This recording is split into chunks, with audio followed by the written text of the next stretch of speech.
I'm Andrea Adler. They told you that I work in the Office of Scientific Affairs.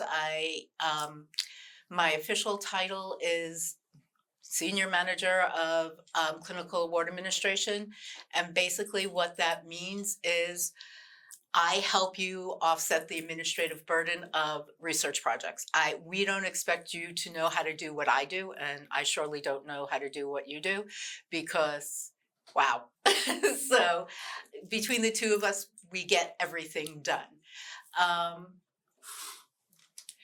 so the agenda is talking about departmental funding, intramural funding, which is a fancy word of saying internal funding, extramural funding, which is external funding, how to make a budget and budget justification for a grant proposal, and resources that are available to you if you want to submit a grant. I already told you who I am. I've been here for next week, it'll be 15 years that I worked here helping people with grants. So for a while, I worked in OSP, which is the centralized office that submits the grants and manages the grant. And then for the last 7 years, I've worked over here helping researchers and clinicians in both the BST and the HSC. Okay, so has anybody ever worked on a grant, put in a grant, or knows anything about a grant? And because you're all clinicians, I don't expect you to say yes. I did one. Okay, was it yours or somebody else's? I guess mine. What kind of grant was it? I was looking for like national funding for OUD research. Okay. And I worked on it with Liz Roman. Right, okay, so Liz and I worked together, and I'm sure she would rather have been here than where she is, but okay. So as Dr. Heidelman told you, there is departmental funding. They are working on how and what, and it might be seed grant money to help you get started doing, preliminary data, concept development and stuff like that, or bridge funding. And bridge funding is if you had funding already and it lapsed to get you to the point where you can submit to additional funding. So, okay. School of Medicine. I have, and I'm going to hand these out to you. Internal, the department that I work with, Scientific Affairs, they have a program called Targeted Research Opportunities. And these are right now, they're being, you have, and damn, I thought I got, last time I picked up the right amount. These are ongoing right now with a due date of the 12th. And, oh, you were nice, you gave her yours. There's 4 different programs. Carol Baldwin obviously works with breast cancer. I'm not going to pronounce that right. Cancer obviously works with cancer. Fusion is a basic science and a clinician working together. And AI targeted clinical research. The thing to know about this and what you're seeing right now is the department has to match up $5,000 or $10,000. So the department has to have buy-in for you to do this. So you would have to discuss it with Dr. Heidelman, Dr. Burke, whoever, Liz, whoever, Dr. Liz, whoever. Vice President for Research, which is where I used to work, which is OSP, and which is Office of Sponsored Programs. They have various grants that they give out throughout the year, up to $70,000. With both this and the next one, you have to commit to putting in an NIH caliber grant afterwards. So that's what they're expecting. They have different topics du jour. They had COVID during COVID, and they have addiction researchers right now. That is what they're funding. And you can ask me any question you want. I don't mind you heckle me and ask me questions. The Long Island LINCATS, which is our CSTA, which is Center for transitional research. They also have pilot funding, which they give out, and you can see that they have various and sundry different interest at the current moment. And some of these would, apply to what you might be interested in. Substance disorder, there is Dr. Swain. He is working with you all on mothers who are opioid addicted. So he is working with Dr. Gary and other people in your department. K Club, and we're gonna get to this, there's an NIH K grant, which is it's a training grant, and it's 75% of your time. They cover the cost of, and you get to do research, and they have various different ones. They have, I can't think it's a K23, which is for clinical scientists. So they know that you're a clinician, and I think there you only have to do 50% of your time for research. Center for Healthy Aging, that's a new center in the university, and they give up to $100,000 for 1 year, and those are their interests. So if you're interested, if you deal with older patients, you might want to see what their funding opportunities are. They're doing a lot of work right now with falls. So if you work with elderly patients, you could work with them on the falls, even if it's just identifying people who might be interested in working with their other projects, so doing recruitment. SUNY RF, which is the SUNY-wide system, they also have funding available. This, changes all the time. All these intramural programs depends on funding.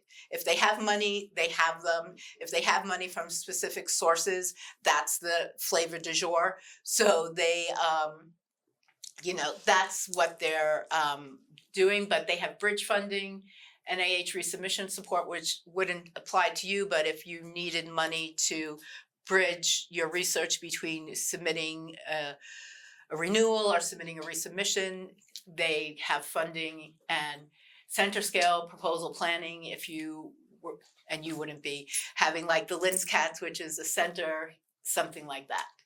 Okay, extramural funding. This is the stuff I know really well. NIH, which is the National Institute of Health, has like 23 institutes that all focus on different things, but they're all interconnected. So you can apply for something and say you wanted to go to complementary medicine, and they go, no, we think it's better for women's health. So they will, determine where it goes, even if you tell them where you want it to go. The Pinnacle is an R01. That's a 5-year grant. It's renewable, and it's up to $500,000 per year. An R21 is a 2-year grant, which you do need preliminary data, and it's $275 over the 2 years. R03s, which I didn't put on here, is also a 2-year grant, and that you do not need preliminary data, but it's only $50,000 a year, $100,000 for the 2 years. K grants, as I mentioned, are training grants. They, a K23, a K08, and K01 are the most popular ones. Fellowships, and they do fellowships. Okay, this is my naivety. To me, I think fellowships is for a student, but no, there's fellowships for mid-career, there's all different kinds of fellowships. So if you wanted to look into fellowships, you can do that as well. DOD, and you wouldn't think the Department of Defense would fund medical research, but they do quite a bit. They, deal with things that you wouldn't think of because they want to help the servicemen and women in the field understand things. NSF is the National Science Foundation. HRSA is Health Research Science Administration, and they do a lot of workforce development and grants like that, more so than research grants, which is the nuts and bolts of NIH, and then foundations. And as he's recording me, but I was thinking about doing this presentation 5 different times today, and I was like, will the first presentation look anything like the last presentation? Because when you do something 5 times, it always changes. But one of the things that I stressed in the first one is foundations, because like when you are getting a scholarship in high school, everybody wants the big flashy ones, but if you look at the ones underneath, you probably have a better chance of getting that one. Foundations, if you have a niche that you want to research, chances are there's a foundation for that, or somebody who is affected by that, who's rich and has too much money and wants to give it away, and you're more likely to be able to get that because it's not as competitive. And not to say what you're doing isn't important, but when things are competitive, it doesn't matter how good your science is sometimes. So you might want to look into foundations to see what you can get from there, or what there is available from there. Okay, budgets. This is what well, wait, before I go into budgets, does anybody have any questions about anything I said, or I'm just talking and you're looking at me with blank faces going, okay, this has nothing to do with me. I'm a doctor. So do you have any questions about the type of funding that's available? See? So budgets, and this is important, even if you're doing clinical research, if you're doing a clinical trial, if you're doing something. For clinical trials, I tell you how much you're going to get per patient, and then you don't get to, but sometimes you get to negotiate with them. But if you're doing a research grant, it's like, where do you start? You start by talking to Liz or talking to me, because as I said, this is what we understand. I don't understand all the stuff that you do, except when I go to the doctor. But I don't expect you to know this. So you look at the funding announcement. You say, what are the budgetary limits? As I said, for an R1, it's $500,000 over 5 years, but for an R21, it's $275,000 over 2 years. So you have to think, how much money do I have to spend? What is an allowable cost? If you're going to a foundation, they might say, we're not going to pay for you to travel, where, you go, well, the main purpose of this is to propagate the information that I find. Or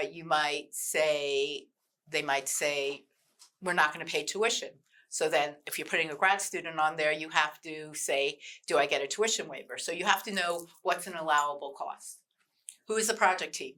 Salary and fringe, you're all state employees, hospital or state employees. Your fringe rate is 63.43. That's part of your direct cost. How does that affect what you're going to do? You have to figure out, how much you make. How is that going to affect what you're going to do? Exactly. Thank you for giving me some kind of feedback. This is where I get lost. I was like, I have no idea how much things cost. But that's okay, because you have Liz, you have me. We can tell you. So publications, okay? Because everybody wants to publish. That's, publish or perish. But right now you put aside and you have to pay to publish your article. So you put aside, or you budget about $3,000 to publish an article, and that's standard. So you just know $3,000 to $5,000 a year for publications. And I know that. I don't expect you to know that. That's why you come to me, you come to Liz. We don't assume you know this. Travel, how much do you want to go to conferences to tell people? That's $2,500 to $3,000 to go to a conference. That's for hotel, that's for the conference fee, that's for airfare or travel. So all those things, we don't expect you to know how much these things cost, so don't feel bad that you don't. Supplies, core services, subject costs, those are, what are you doing? What are you doing with these people? How much are you going to pay them? Or do you need the Biostat core? The Biostat core, they have an hourly rate, or if you want a specific person, you pay their salary, so you have to know that. And things like that. So we don't expect you to know that, so yeah, you can tell me all kinds of things that I don't know. Resources, okay? So Departmental, you have Dr. Price and Liz. They are there to help you. They would help you do, if you said to Liz, I want to do XYZ, she can do research on the foundation if that's what you wanted, or I can do that. The school Office of Clinical Award Administration, that's me. As I said, and if you said to me, I want to do research on maternal depression, I can say, okay, I know that this person in psychiatry is working on that. Maybe I can introduce you. Or this person in psychology is doing that. The university, the Office of Proposal Development, they, it says it right in their name. They're going to help you develop your proposal. They have workshops for young investigators, for the K grants and for NSF career grants and all kinds of other things like that. So they're there, and they also have editing and proofreading services. So if what you write is, if you write like me, because Grammarly is now my best friend, but if you write like me, you don't realize that you leave out words all the time. You read them there, they're just not there. So they will have proofreading and editing services. I think you get so many hours free, and then after that you have to pay for it. And going back to budgeting, you can't, anything that's before the award starts, you can't budget in the award. So that would not be an allowable cost. And I think that's everything, yes. So we already know you have no questions, right? Have questions about anything else that I might be able to help you with? Wow. 5 blank faces? 6 blank faces. So I do have a question. Good. So if, for instance, like I just got an email from like the Society for Family Planning, and like they like kind of intermittently send us emails about like grants that they have and that they're looking for submissions for. If you were awarded like say a grant from like a society like that money is then managed by someone here? Right? Yeah. I don't Okay. understand. So that's Someone a good. had it. It's That's not a me. good question. Okay, so the Research Foundation is the fiduciary manager of grants, research grants for all of SUNY, and we have, OEPR is the Research Foundation, okay? If it's a research grant, he's recording me, I can't say what I want to say. I'll stop. No, it's okay. It's a research grant, they will manage it. The IDC, which is the indirect cost, that is, I'm watching the time, that's not the right time. The indirect cost, which again, foundations sometimes might not have that as an allowable cost, or they might say it's 10%. That 10% helps them manage your grant. They would do the financial reporting, they would manage the money, you would get an account number. If your salary was coming out of that, they would, pay back the department for your salary, and they would manage all that funds. If it's not a research grant, and if they find it consciously objectionable, they could that's what I can't say, but they can say they don't want to manage it if it's not research or whatever. But then there's other. Okay,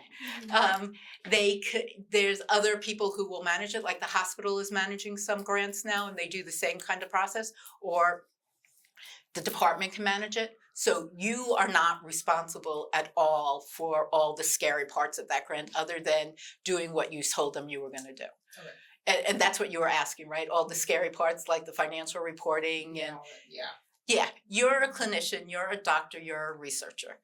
We don't expect you to know how to do the stuff that people who are not clinician doctors or researchers know how to do. I mean, you would have to do the progress report because you're doing the research. But yeah, that foundation is something family planning. That's perfect as a foundation. I mean, they're coming to you saying, this is what we're going to fund. Do you have anything that you want to do? We targeted you as somebody who might. So, yeah,